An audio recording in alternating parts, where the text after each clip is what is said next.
ఆంధ్ర రాష్ట్రంలో ప్రారంభించడానికి కూడా సాహసం చేయనటువంటి ఆ రోజులకి భిన్నంగా జగన్మోహన్ రెడ్డి గారు ఏకంగా 1-2 కాదు 17 ప్రభుత్వ మెడికల్ కాలేజీలను తీసుకురావడానికి, అందులో కేవలం కొన్ని మాత్రమే సెంట్రల్ స్పాన్సర్డ్ స్కీమ్స్ కింద స్టార్ట్ అవుతా ఉంటే మిగతావన్నీ కూడా స్టేట్ గవర్నమెంట్ ఖర్చులతో స్టేట్ గవర్నమెంట్ కొన్ని సంస్థల నుంచి నిధులు తీసుకొని వచ్చి లోన్స్ తీసుకొని వాటన్నిటిని కూడా ప్రారంభించడానికి 17 ప్రభుత్వ మెడికల్ కాలేజీలకు సంబంధించి అనుమతులు తీసుకురావడం సెంట్రల్ గవర్నమెంట్ నుంచి అంటే అది ఆషామాషి పని కాదు.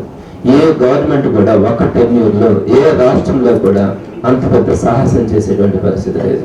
పులివెందుల కాలేజీని మీరే పూర్తవుతుందని మీరు ఒప్పుకుంటా ఉన్నప్పుడు మరి ఆ కాలేజీని కూడా మీరు ప్రైవేట్ పరం చేయాలన్న ఆలోచన మీకు ఎందుకు వచ్చింది? ఇది ఫస్ట్ పాయింట్. రెండవది, మిగతా 10 కాలేజీలు పూర్తి చేయడానికి 6,000 కోట్లు ఖర్చు అవుతుంది, మా దగ్గర నిధులు లేవంటున్నప్పుడు మన రాష్ట్ర బడ్జెట్ సుమారుగా 2 లక్షల కోట్ల రూపాయలు, మన 3 లక్షల కోట్ల రూపాయలు మన రాష్ట్ర బడ్జెట్ అయితే దాంట్లో కేవలం 2% ఖర్చు అయితే 6,000 కోట్లు. ఒకే సంవత్సరంలో కూడా 2% ఖర్చు పెట్టాల్సిన అవసరం లేదు. 5 సంవత్సరాల్లో మీకు నిధులు కేటాయించుకోవచ్చు. అలానే అమరావతికి 1,00,000 కోట్లు ఖర్చు పెడతాయని మీరు చెప్తా ఉన్నారు. మరి దానికి సంబంధించి 6,000 కోట్ల రూపాయలు ప్రభుత్వ మెడికల్ కాలేజీలకు ఖర్చు పెడితే ఈ ప్రభుత్వ వ్యవస్థ ఒక ప్రభుత్వ మెడికల్ కాలేజీ కనుక ఏర్పాటు చేస్తే అది ఒక కాలేజీనే కాదు, ఒక వ్యవస్థ.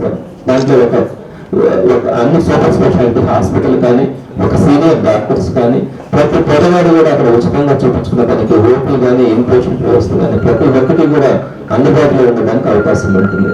ఇంత మంచి వ్యవస్థని తీసుకుని వచ్చినటువంటి రోజుల్ని ఆయన మళ్ళీ తీసుకెళ్లి ప్రైవేట్ పరం చేస్తా ఉన్నారంటే మీరు ఒకసారి ఆలోచించాలి. కోవిడ్ లాంటి చీకటి రోజులు మనం చూసినాం. కోవిడ్ లో మనల్ని ఆదుకున్నది ఏంటి? ప్రభుత్వ మెడికల్ కాలేజీలు, ప్రభుత్వ హాస్పిటల్స్ మనల్ని ఆదుకున్నాయి. ఏ ప్రైవేట్ మెడికల్ కాలేజీ కానీ ఏ ప్రైవేట్ హాస్పిటల్ కూడా దోచుకుంటున్నారు అందరినీ కూడా, పేషెంట్స్ కానీ జనాల్ని. వాటికి భిన్నంగా ప్రభుత్వ వ్యవస్థ ఉండాలి మెడికల్ కాలేజీల్లో కానీ హాస్పిటల్స్ లో కానీ. అవైతేనే ఎప్పుడైనా మనకు ఎమర్జెన్సీ వచ్చిన పరిస్థితుల్లో కానీ ఏమైనా విజయవాడలో చూసినాం, ఎక్కడ కొంచెం చిన్న హెల్త్ ఇష్యూస్ వస్తే హాస్పిటలైజ్ అయినప్పుడు ప్రభుత్వ మెడికల్ కాలేజీల్లో ప్రభుత్వ హాస్పిటల్స్ లో సరైనటువంటి సదుపాయాలు లేక సుమారుగా 40 మంది చనిపోయినారు. ఎందుకంటే పేదవాళ్ళు ఈరోజు అన్ని రకాల జబ్బులు ఆరోగ్యశ్రీలు లేవు. అవి కూడా ఆరోగ్యశ్రీలు కూడా అందరూ కూడా ఈరోజు హాస్పిటల్స్ లో ఆపరేట్ చేసే పరిస్థితి లేదు. కాబట్టి హాస్పిటల్స్ లో సదుపాయాలు లేక గవర్నమెంట్ హాస్పిటల్స్ లో చనిపోయిన పరిస్థితి.